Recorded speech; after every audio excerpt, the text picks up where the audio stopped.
What really unlocks our potential? We spend so much time focusing on talent or just practicing over and over again. But what if the real key is, well, it's hidden in the one place we almost always forget to train, our own minds. So today, we're going to dive into the psychology of performance, especially during those super important formative years. Okay, so this whole thing really kicks off with a story that, well, it might feel a little familiar. Just picture this: a young, super talented footballer. Her potential is just getting stuck, all because of a simple misunderstanding. Her dad, as the quote says, he just doesn't get it.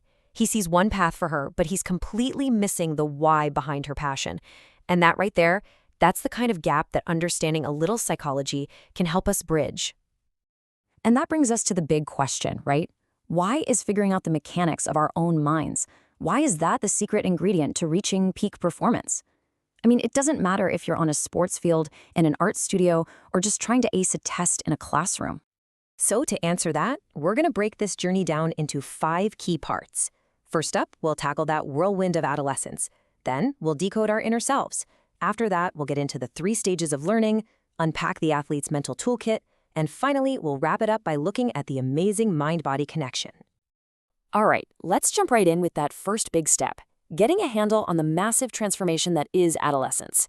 It's a time of just incredible and, let's be honest, often pretty confusing change. So when you think about adolescence, try not to just think of it as the teenage years. It's so much more. It's a critical bridge.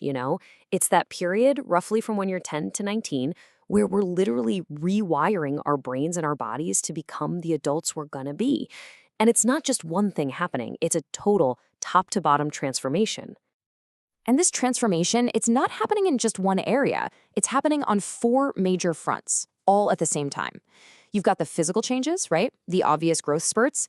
Then there's the emotional side, where feelings just get so much more intense and, yeah, harder to manage.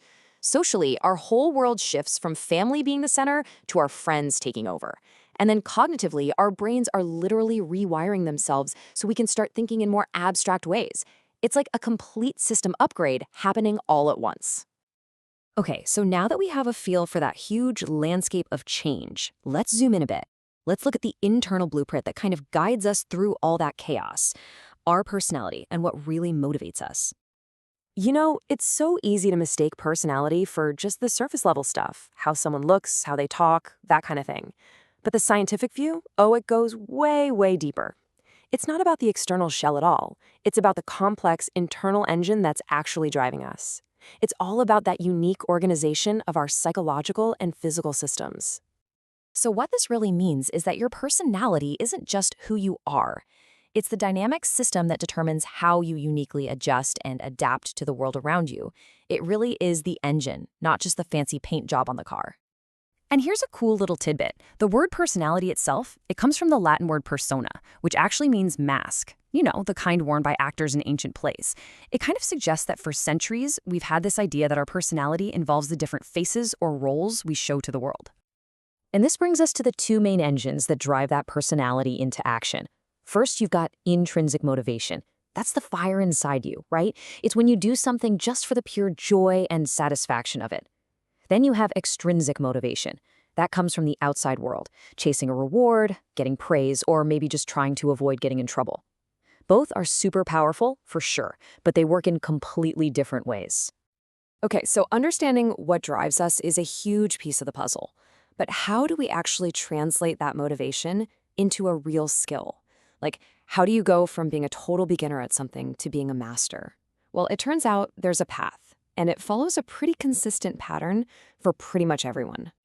But first, let's get on the same page about what learning actually is. It's not just, cramming for a test and then forgetting it all. The real definition is a relatively permanent change in our behavior. It's something that actually sticks with you, and you get it through deliberate effort, instruction, and a whole lot of practice. And we get to that permanent change by going through 3 distinct stages. The first one is the cognitive stage. This is where you're thinking super hard about every single little detail, basically asking, okay, what am I supposed to do here? Then you move into the motor stage. Now you're practicing, you're refining the how, and yeah, you're making a ton of mistakes. That's part of it. And finally, if you stick with it, you hit the autonomous stage. This is where the skill is so automatic, it's like second nature. You can just do it without even thinking about it. So now we know the path to mastery. The next logical question is, how can we speed up that journey? How do we move through those stages a little faster? Well, let's take a look at the practical psychology toolkit that elite athletes use to consciously boost their learning and crank up their performance.